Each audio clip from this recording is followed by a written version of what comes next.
Alright guys, I'm just making this video trying to assist you guys in this 3.7 V6 fan swap on the Fortune Ram 1500. I've seen tons of things on the internet. People are doing all kinds of things to install this fan. I think I've seen people cut the factory wires and extend them. And I've also heard about people cutting the harness open and actually overextending the wires through here.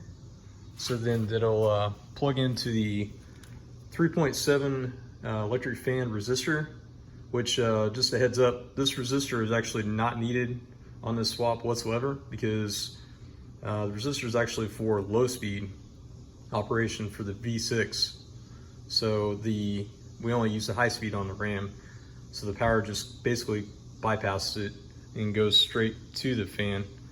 And the plug on the fan motor itself is actually this plug.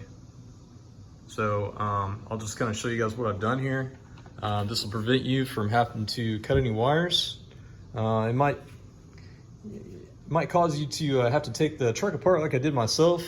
As you can see, I've got the grill off, the front driver's side headlamps out.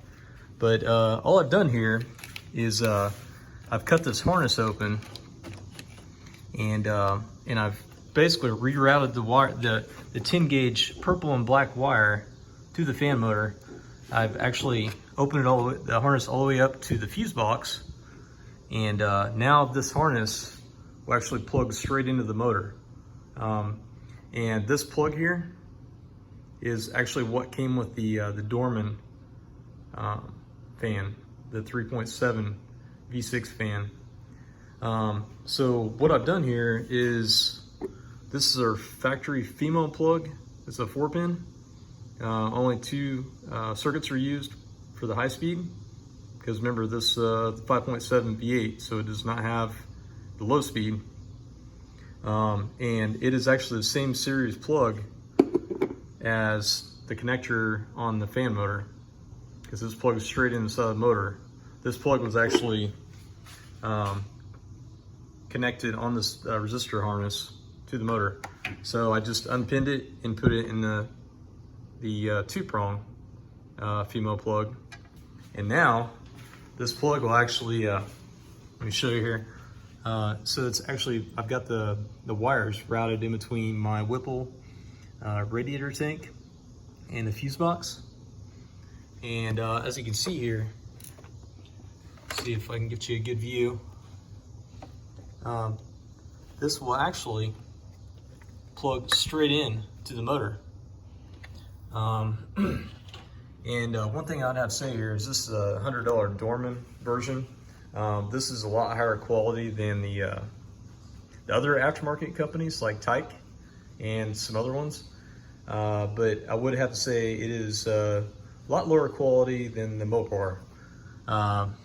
For one, the plug, one thing about this plug here that they used, you know, the resistor is pretty cheap itself, but this plug that they used, it doesn't even have the keeper in the lock in there to keep these terminals from falling out.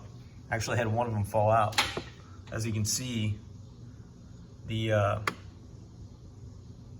this plug actually has a lock in there.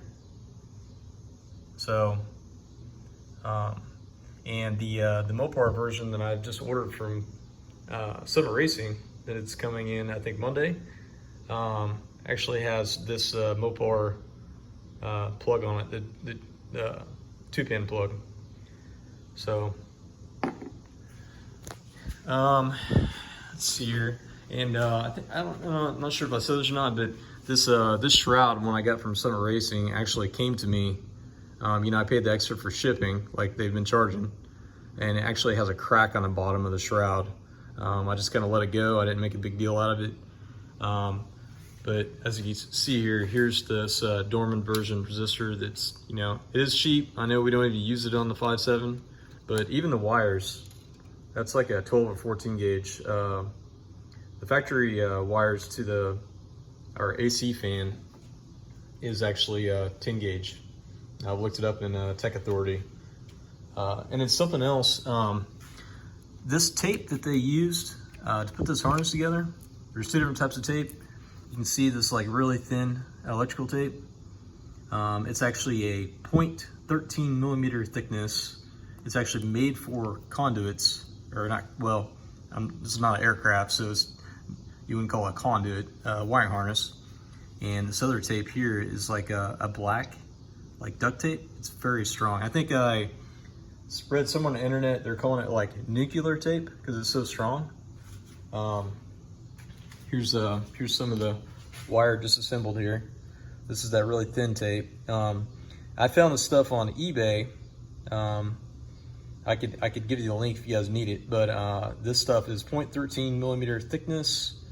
It is 19 millimeter in width. And this stuff, see, it's made by Tesa. It's actually like a European tape. It was impossible for me to find because it is not like electrical tape. I didn't want to use electrical tape because I've not had a good look at this stuff. It just, in an engine compartment, it just kind of gets really gooey and just falls off. And you can see this other tape that I was talking about. If you get on the FCA wiring repair website, actually gives the part number for this tape, and I actually ordered it through Steve White Motors, Steve White Parts. So I've got that coming, and as soon as I get those items, I'm gonna fix this harness up like it never happened. And you know, this truck is still under warranty, so I mean, not that I really care, but you know, me as an aircraft mechanic, it's got to be perfect. I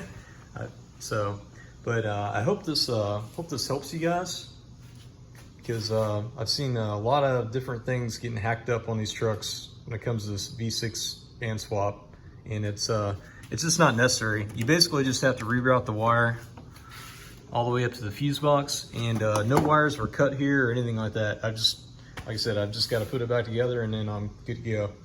But if you guys have any questions, just feel free to message me and I'll give you all the information I have. So, all right, you guys have a good evening. Thanks, bye.